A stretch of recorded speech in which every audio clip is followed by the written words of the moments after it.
কি অবস্থা সবার? আশা করি সবাই ভালো আছেন আপনারা। আজকের কথাটা হচ্ছে সোনাগাজী থেকে কাশ্মীর বাজার গাড়ি ভাড়া নিয়ে।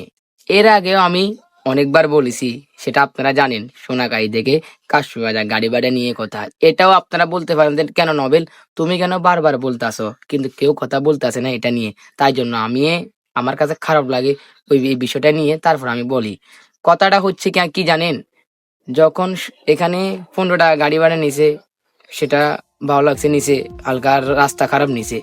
এখন তারা প্রতিটা দিন 20 টাকা করে নিচ্ছে সিএনজি সিএনজি সোনাগাড়ি থেকে কাশ্মীর। কিন্তু আমার খালি একটাই প্রশ্ন, এখানে যদি 20 টাকার গাড়ি ভাড়া হয়, আমরা পাবলিক 20 টাকা দিতে বাধ্য, ঠিক আছে? এখন যখন রাত্রে 8:30 বাজে, তখন নিয়ে তারা 30 টাকা গাড়ি ভাড়া সিএনজি সিএনজি।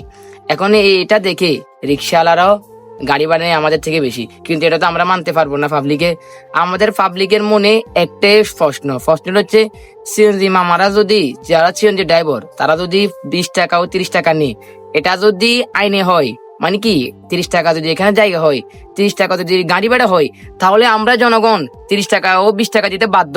এখানে আমরা 15 টাকা দিব না, তো আমরা 30 টাকাই দিব। আপনারা যদি এটা আইন করে দেন, তাহলে আমরা 20 টাকা দিতে বাধ্য।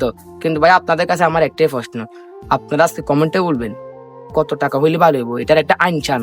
অবশ্যই তাড়াতাড়ি কমেন্ট করে জানাই যান।